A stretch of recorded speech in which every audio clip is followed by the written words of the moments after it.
इसमें बहुत बड़ी साजिश है, इसको समझने की आवश्यकता है।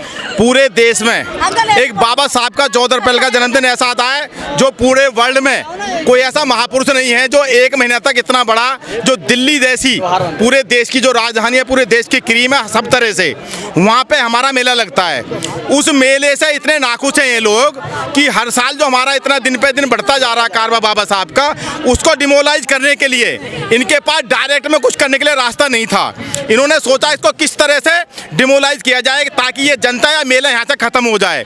पहली बात तो मैं ये बताना चाहता हूँ इस मोदी सरकार को और आरएसएस के संगठनों को, जिनकी भी ये साजिश है, क्योंकि मोदी की प्लानिंग है, बड़ी साजिश है इसके पीछे, बहुत बड़ी साजिश। ये मैं आपको इसलिए बता रहा हूँ, अभी तक आपने जो पूछा है इसकी जो मेन कड़ी है, किसकी मेन कड़ी है, जो 14 अप्रैल को हमारा वहाँ मेला लगता है उसको वहाँ से खत्म करना, हमारे लोग वहाँ संसद मार्ग पर ना जा पाए, ताकि हमारे लोग भटकते फिरे के अब कहाँ जाएं। तो इन्होंने 3 जून को ही क्यों चुना, क्योंकि 4 जो साजिश समझिए, 4 जून को वोटिंग का कल उसका था खुलने का, वो सब उसमें व्यस्त थे, उन्होंने 3 तारीख को सुना। दूसरी गलती ये करी कि पूरी एक इसकी समिति बनी हुई है कार्य योजना की, जो भी संसदीय कार्य होगा उसकी सबसे पहले उसमें अगर महापुरुष का कोई ऐसा काम किया जाता है तो उसके लिए संसद जो कार्य समिति उसमें ये पेश किया जाता है भाई हम ये कार्य करने जा रहे हैं। उन्होंने किसी को भी नहीं लिया आपने उसमें विश्वास में, अपनी मठमुर्दी अपनी पावर का उपयोग करके इन्होंने बाबा साहब को उठाने के लिए, बाबा साहब को हटाने के लिए उसकी आड़ में जितने भी हमारे महापुरुष थे, साथ में इंक्लूडिंग गांधी जी को भी रख लिया। क्यों कि अगर खाली बाबा साहब को हटाते तो इनको ये भी साथ दिमाग में था कि बहुत बड़ा एजिटेशन हो जाएगा, लेकिन इनको ये पता नहीं था कि बाबा साहब की आड़ में जो आप गलत काम कर रहे हैं, सारे महापुरुषों को जहाँ पे हम लोग मेला के रूप में जा नहीं सकते, जो हमारे बाहर से अतिथि आते हैं, पूरे देश के जो बाहर से विदेश के लोग, गणराज्य के जितने भी लोग आते हैं, सबसे पहले बाबा साहब के चरणों में आके नतमस्तक होते हैं। उनका सबसे फ्रंट पे होता है जो हमारा फ्रंट है संसद का, वहाँ से हटा कर बैक पीछे ले जाना और हमको ये गुमराह करना कि यहाँ से हटा करके इसका जो कार्य क्षेत्र है संसद का, वहाँ जो प्रॉब्लम हो रही है उसको मोटिवेट करने के लिए, उसको सौंदर्यकरण के नाम पे जो बाबा साहब को पिछली सीट लेके गए हैं कि हमने सारे महापुरुषों हटा के उनका स्थान दे दिया है। क्यों दे दिया है भाई, क्यों दे दिया है? लेकिन और जो चपेटे में आए हमारे महापुरुष वो बाबा साहब की वजह से आए। मेन इनका मोटिव था बाबा साहब को वहाँ से दूसरी जगह बैकग्राउंड लेकर स्थापित करना। ऐसा क्यों करेंगे? उन्होंने तो बाबा साहब के देखे कितने तीर्थ स्थल बनवा दिए। देखिए 2 चीजें होती हैं, एक देखिए 2 चीजें होती हैं कि एक कहावत है बुजुर्गों की कि मुंह में राम बगल में छुरी, एक सुनिए ना कहावतों की कि मुंह में राम और बगल में छुरी। वो काम बीजेपी और आरएसएस वाले संगठन कर रहे हैं। ये तो बाहर जाकर के भी कहते हैं कि मैं बुद्ध के देश से आया हूँ, मैं बुद्ध के देश से आया हूँ। क्या यही बुद्ध का देश है जहाँ पे नया संसद भवन बना हो, वहाँ पे बाबा साहब की सबसे पहले उन्होंने वहाँ मूर्ति स्थापित करनी चाहिए थी, लेकिन इन्होंने वहाँ अब आरएसएस बीजेपी ने अपने हिंदुत्व का वहाँ वो गोल बना करके क्या बोलते हैं उसको, सेंगोल स्थापित किया है। सेंगोल की स्थापित की जरूरत नहीं थी, वहाँ बाबा साहब के संविधान के साथ में बाबा साहब की स्थापित करने की जरूरत थी, क्योंकि संविधान से ही संसद जो चलता है संविधान से चलता है, कोर्ट संविधान से चलता है, देश संविधान से चलता है। संविधान से बड़ा हमारा कोई भी एक ग्रंथ नहीं हो सकता, कोई भी इससे बड़ी आइडियोलॉजी नहीं हो सकती। हमारे देश का जो संविधान है, पूरे जितने भी ऑल वर्ल्ड में देश हैं, सबसे फर्स्ट नंबर का सबसे अच्छा बनाने के लिए सिंबल ऑफ नॉलेज बाबा साहब को, और लोग भी बाबा साहब की आइडियोलॉजी को, बाबा साहब के संविधान को,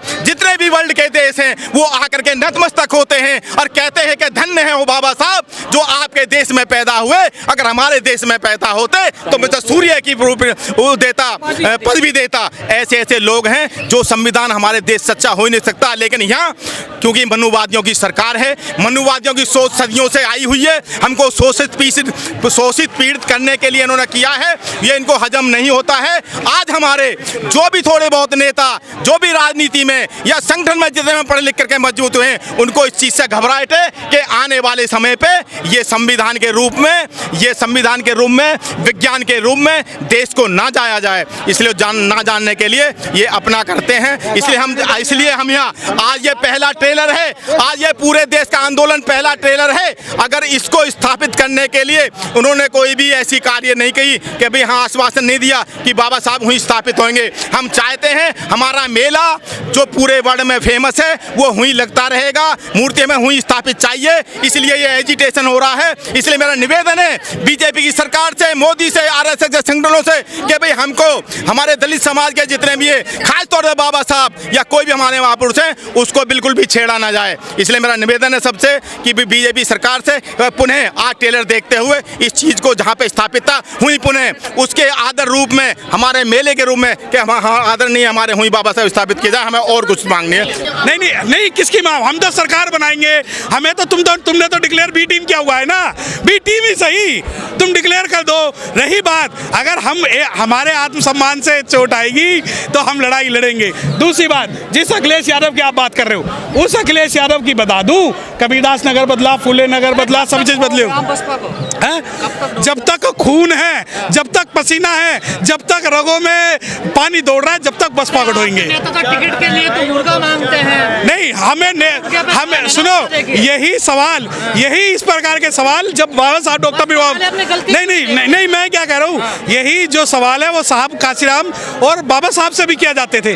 बाबा साहब से बात पूछी जाती थी। अनुशासनहीनता का डर है, कभी कल को आ जाए लेटर। देखिए मैं कार्य करता हूँ बसपा का, मुझे बाहर निकालने का कोई डर नहीं है। खुल के बात करता था, खुल के बात करता हूँ। काट के किसी दूसरे को, अरे तो दिया भी तो पार्टी ने था, दिया भी पार्टी ने था, मुझे कोई दुख नहीं है। जब मुझे दुख नहीं है तो आपको किस लिए? मेरा तो बसपा सब चीज ले ले तो भी मैं बसपा का विरोध नहीं करूंगा। कि जहाँ लाखों लोग पूरे भारत देश से नहीं विदेशों से जहाँ 14 अप्रैल को बाबा साहब के दर्शन करने के लिए, उसको मानने के लिए, उसको जानने के लिए अपने छोटे छोटे बच्चों को लेकर के, जो MA PhD वाले बच्चों को लेकर के पार्लियामेंट में जब जाते थे तो उसे एक संदेश जाता था, एक मैसेज जाता था जो हाथ सीधा करके उंगली करके कहा कि ये हमारे बच्चों को इस देश के अंदर पार्लियामेंट की तरफ ध्यान करना चाहिए। लेकिन ये सरकारें नहीं चाहती हैं, क्योंकि पिछली सरकारों का भी ढुलमुल रवैया रहा और वर्तमान जो सरकार है बीजेपी सरकार और आरएसएस तो बिल्कुल नहीं चाहती है कि किसी भी तरीके से बहुजन समाज के बच्चे उन महापुरुषों की विचारधारा को, चाहे फूले हो, साहू हो, पेरियार हो, रामास्वामी हो, ललन सिंह यादव हो, तमाम सारे जो महापुरुष हैं उनके बारे में नहीं जानना देना चाहती है। तो इनकी एक बड़ी षड्यंत्र था, बड़ी सोची समझी साजिश के तहत इन्होंने एक ही काम किया कि बगैर कोई ना कोई ज्ञापन दिया, ना कोई इन्होंने कोई एडवर्टाइजमेंट करी, और धीरे से जब ये लगा कि पार्लियामेंट हमने नई बना ली है, जो नई पार्लियामेंट को हम कहें नकली पार्लियामेंट बनाई जो है, उस पार्लियामेंट के बहाना लेकर के तमाम महापुरुषों का स्टैचू को वहां से हटाया गया। और आज जो ये क्राउड आप देख रहे हैं, ये एक संदेश है, एक संदेश है, छोटा सा टेलर है। आज हम लोग लगातार जब तक वहां पे तमाम महापुरुषों की फोटो, स्टैचू को वहां स्थापित नहीं किया जाता, ये संग्राम रोडों पे, गांव देहात तक और तमाम जो गली कूचे तक पहुंचेगा। या तो ये सद्बुद्धि इनको आ जाए, और नहीं तो आप ये देख लियो, ये तो रोडों पे है। जो हमारे पार्लियामेंट के चुन के जो मेंबर गए हैं, पार्लियामेंट मेंबर, वो संसद में इस मामले को उठाएंगे और हम लोग इसको रोड पे चैन की नींद बीजेपी आरएस और संघियों को नहीं लेने देंगे।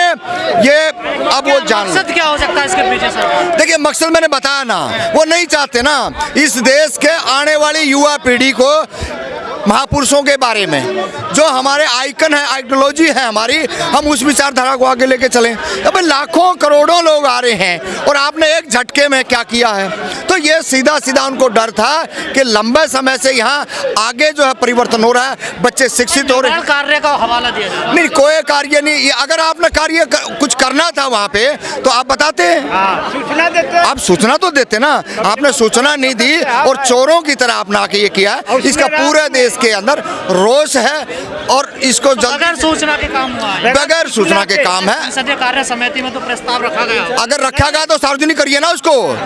आप चोरों की तरह रात को किसी महापुरुष का, जिन्होंने पूरे देश के अंदर संघर्ष किया है, दलितों के लिए, पिछड़ों के लिए, वंचितों के लिए, किसानों के लिए, मजदूरों के लिए, छात्राओं के लिए, महिलाओं के लिए, आप एकदम से कैसे नजरअंदाज कर सकते हैं, कैसे एक साइड कर सकते हैं, इग्नोर कर सकते हैं? तो ये तमाम सारी चीजें, बीजेपी तो बाबा साहब से बड़ा प्यार करती है।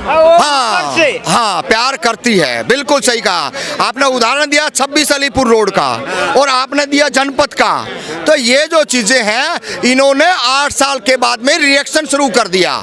वो जो बनाए हैं ना, वहाँ पे इन्होंने पाठ पूजा और पता नहीं कैसे कैसे आडंबर कर रचने का तैयार किया।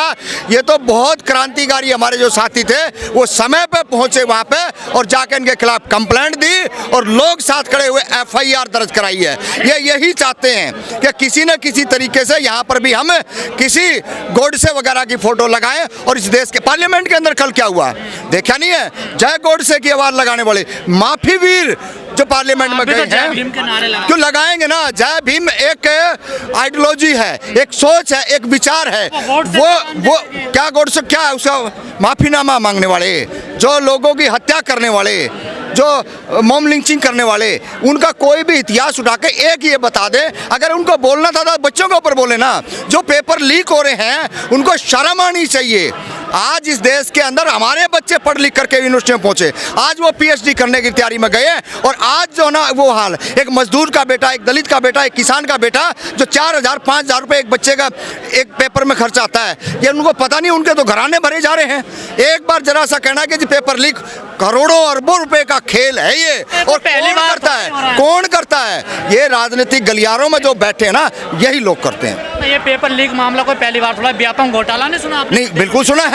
तो जांच होनी चाहिए ना। हम कब उनकी वकालत कर रहे हैं? हम उनके वकील नहीं है। जिसने भी चोरी करी है, जो भी इस देश के अंदर ऐसे घटिया गिनौने जो कुकर्म करता है, उनको जेलों के अंदर होना चाहिए। बाहर की बाहर आप जमानत लेकर के पेपर लीक जैसे 35-40, 40-50 करोड़ की जब बात आए और वहाँ जो है ना लाखों की बात आए, वहाँ जाकर के आप क्या कहते हैं, उनको बाहर की बाहर जमानत मिल जाती है। इससे बेशर्मी इस देश के अंदर क्या होगी, ये तो हम जानते हैं कि हमारी हालातें क्या है। मैं बाबा साहब का कई और महापुरुषों की भी मूर्तियां, तो मैं सबका नाम ले रहा हूँ ना, सबकी है।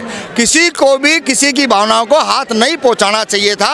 आपने अगर कुछ करना था, महीने के लिए, 2 महीने के लिए, 6 महीने के लिए कुछ कंस्ट्रक्शन करना था, कुछ ऊपर करना था, कुछ साइड करना था, तो आपको जनता को बताना चाहिए था, ताकि भाई ये चीज़ आ रही है, ये समस्याएं हैं और ये दिक्कत है। तो हर बात कोई बताने की थोड़ा क्यों नहीं बताने की है? वोट हमारा और तुम वहाँ जाकर अपने मरम्मत प्रोजेक्ट चल रहा है, देखिए। नहीं, ये सब इस देश के अंदर प्रोपगंडा फैलाया जाता है और प्रोपगंडे के माध्यम से, जैसे हमने आपको बताया कि इन्होंने जय श्री राम के नारे लगाने और इस बहुजन समाज को, तो क्या चाहते हैं आप? हम यही चाहते हैं कि जहाँ जहाँ महापुरुषों की स्टैचू लगी थी वहीं पे स्थापित किया जाए और 14 अप्रैल को जिस तरीके से पूरे देश की, विदेशों से जो लोग आते थे, उनकी आस्था को ठेस न पहुँचाई जाए, ताकि हम इस देश के अंदर बहुजन समाज के लोगों को, बाबा साहब से ज़्यादा पढ़ा लिखा बैरिस्टर इस देश में नहीं है। अगर हमारे को कुछ ज्ञान मिल सकता है, ज्योतिबा फूले से मिल सकता है, रामास्वामी पेरियार से मिल सकता है, बाबा साहब भीमराव अंबेडकर जी से मिल सकता है, वो हमारे प्रेरणा के स्रोत है। और वो हम किसी भी कीमत पे जो कुर्बानियां देनी पड़े, उसके लिए रोड पे पहले भी थे, आज भी हैं और आगे भी रहेंगे।